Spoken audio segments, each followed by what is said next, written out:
अभी अभी गाइज एक बड़ी खबर निकल के सामने आ रही है। हम बात करेंगे आज इस वीडियो के अंदर भारत इलेक्ट्रॉनिक को लेकर जो बड़ी खबर आ रही है। इसी के साथ हम बात करेंगे अपोलो माइक्रो सिस्टम लिमिटेड को लेकर जो भी बड़ी खबर आ रही है उसके ऊपर चर्चा करेंगे और पारस डिफेंस के ऊपर भी चर्चा करने वाले हैं। ये खबर आपको बिल्कुल हिलाकर रख देंगी, साथ में ये खबर क्लियर भी करेंगी कि अब आगे Bharat electronic limited, Apollo micro system limited और पारस डिफेंस के अंदर क्या होने वाला है।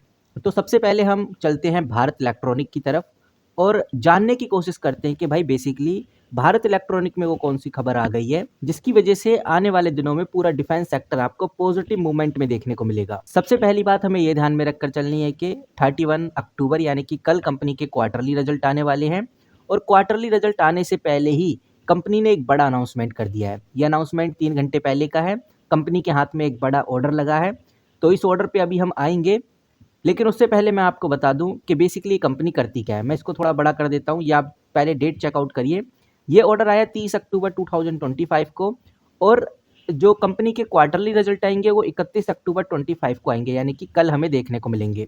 तो एक बार देख लेते हैं कि बेसिकली भारत इलेक्ट्रॉनिक करती क्या है। भारत इलेक्ट्रॉनिक एक पीएसयू कंपनी है, यानी कि पब्लिक सेक्टर अंडरटेकिंग कंपनी है और इंडिया की मिनिस्ट्री ऑफ डिफेंस के लिए इलेक्ट्रॉनिक सिस्टम ये कंपनी बनाती है। कंपनी के अगर मेजर प्रोडक्ट की बात करें तो इस कंपनी का सबसे पॉपुलर जो प्रोडक्ट है वो है रेडार, और इस रेडार का यूज आर्मी और एयरफोर्स दोनों करते हैं। दूसरा जो सबसे पॉपुलर प्रोडक्ट इस कंपनी का है वो है कम्युनिकेशन सिस्टम, जैसे सिक्योर रेडियो, सैटेलाइट कम्युनिकेशन। तीसरा सबसे पॉपुलर जो सिस्टम कंपनी के पास है वो है electronic warfare system, missile guidance system और AI based surveillance and command control system. ये कुछ 5-6 प्रोडक्ट कंपनी के पास हैं जिसकी वजह से कंपनी मार्केट में अपनी पहचान बना पाई है और इन्हीं प्रोडक्ट की वजह से कंपनी को आए दिन बड़े बड़े ऑर्डर मिलते रहते हैं। अभी हाल ही में भारत इलेक्ट्रॉनिक लिमिटेड को एक ऑर्डर रिसीव हुआ है। ये ऑर्डर है 732 करोड़ का। इस ऑर्डर के अंदर कंपनी इंडियन आर्मी के लिए मॉडर्न कम्युनिकेशन और साइबर सिक्योरिटी सिस्टम बना रही है, जिसको आप थोड़ा और डिटेल में समझना चाहें तो आप ये पूरा पढ़ सकते हैं। और इस तरह के ऑर्डर साफ साफ दिखाते हैं कि भारत की जो आर्मी है वो अपनी ही कंपनी से वेपन्स और इक्विपमेंट बनवाती है, जो कि काफ़ी अच्छा है और ये आत्मनिर्भर भारत को काफ़ी ज़्यादा सपोर्ट करता है। तो ये तो गाइज बीईएल यानी भारत इलेक्ट्रॉनिक को लेकर खबर हो गई है। बाकी कल कंपनी के क्वार्टरली रिजल्ट देखने को मिलेंगे। हमारा ये जो चैनल है डिफेंस सेक्टर से रिलेटेड है। डिफेंस सेक्टर से रिलेटेड जो खबरें होती हैं, कोई भी कंपनी हो जो डिफेंस सेक्टर से बिलोंग करती है, उसकी अपडेट सबसे पहले हम आपके साथ शेयर करते हैं।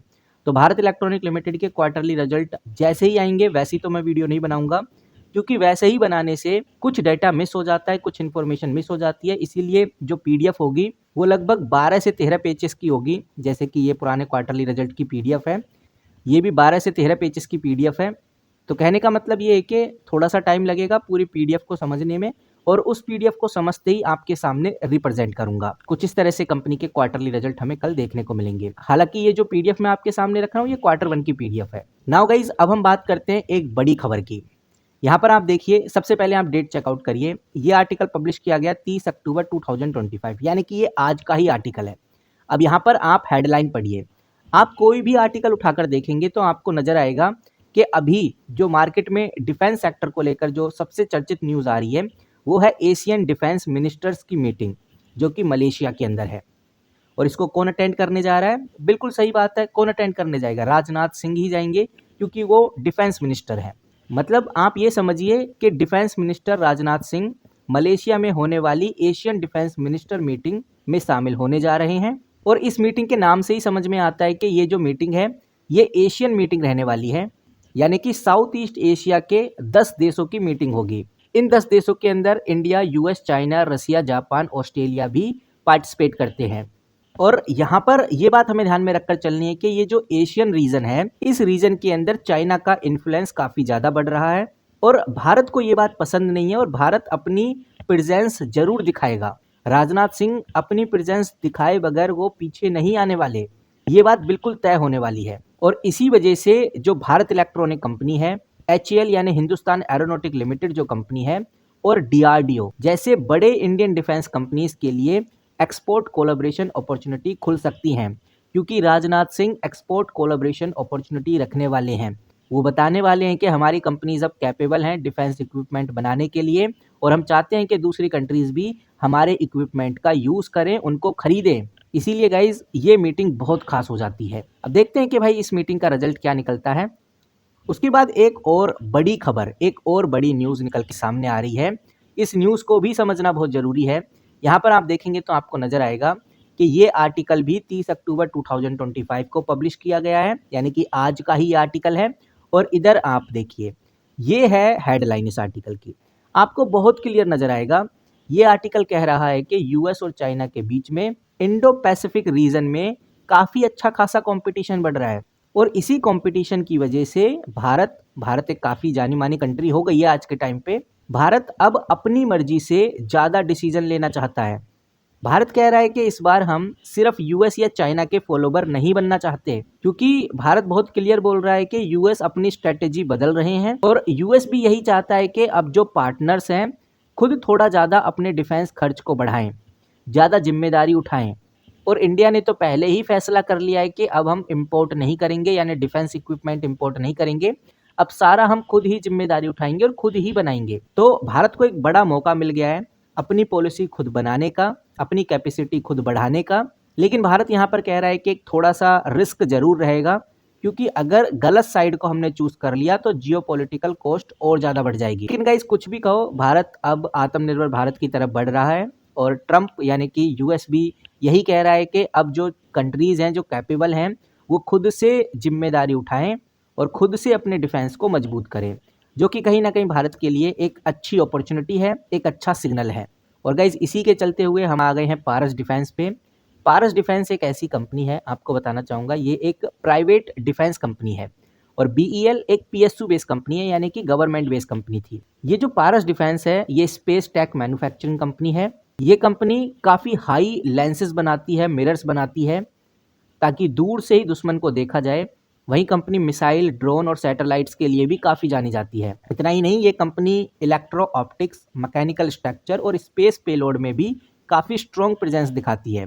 कंपनी के बड़े क्लाइंट डीआरडीओ, इसरो और बीईएल जैसे पीएसयू प्लेयर हैं, यानी भारत इलेक्ट्रॉनिक इसका एक मेजर क्लाइंट है। और अगर हम पारस डिफेंस की बात कर रहे हैं तो आपको ये भी बताना चाहूँगा कि अभी अभी की बात है, द इकोनॉमिक्स टाइम्स के द्वारा एक आर्टिकल पब्लिश किया गया है, जो आर्टिकल आप इधर देख सकते हैं। डेट आप देखेंगे तो 30 अक्टूबर 2025 का ही आर्टिकल है और बहुत क्लियरली आपको इधर हेडलाइन में देखने को मिलेगा कि ये आर्टिकल साफ साफ कहता है कि इंडिया और यूनाइटेड अरब अमीरेट्स, जिसको यूएई भी बोलते हैं, उसने अपना एयरफोर्स कोऑपरेशन बढ़ाने का तरीका डिस्कस किया है भारत के साथ। अगर सीधी बात करें तो इंडिया और यूएई दोनों मिलकर अपनी डिफेंस यानी कि एयरफोर्स को और मजबूत करना चाहते हैं, उसको एक नए लेवल तक ले जाना चाहते हैं।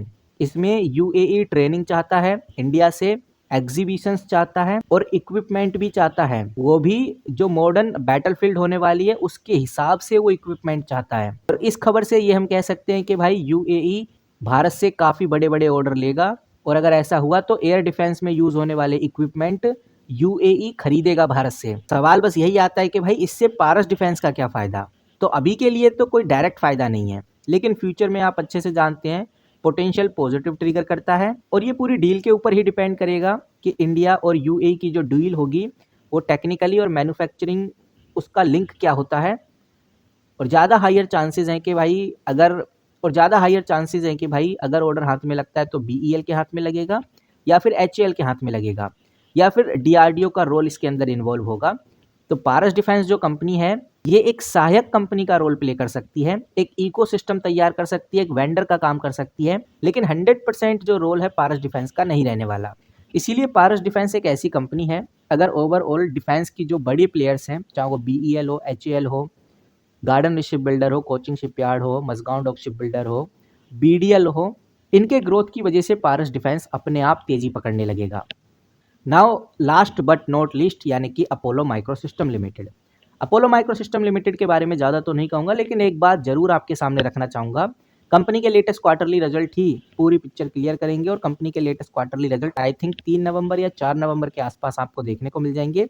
जैसे ही पास आएंगे कंपनी के क्वार्टरली रिजल्ट तो एग्जैक्ट डेट भी मैं आपके साथ रिवील कर दूंगा। हालांकि मैं पहले डेट बता चुका हूं तो अभी मुझे याद नहीं आ रहा, हो सकता है कि कल की वीडियो या परसों की वीडियो में मैं अपोलो माइक्रोसिस्टम के क्वार्टरली रिजल्ट की एग्जैक्ट डेट बता दूं। अगर आपको पता है तो वीडियो के नीचे कमेंट करके जरूर बताइए। फिलहाल अपोलो माइक्रोसिस्टम काफ़ी जानी मानी कंपनीज में से एक है और ये कंपनी भी डिज़ाइनिंग, डेवलपमेंट, असेंबलिंग और टेस्टिंग के लिए काफ़ी ज़्यादा जानी जाती है। डिफेंस सेक्टर में काफ़ी ज़्यादा स्पेशलाइज कंपनी है। डीआरडीओ काफ़ी इसको पसंद करता है। डीआरडीओ के द्वारा काफ़ी टेक्नोलॉजीज कंपनी को ट्रांसफ़र की गई हैं और उन टेक्नोलॉजी का फ़ायदा अपोलो माइक्रोसिस्टम को जल्दी होने वाला है।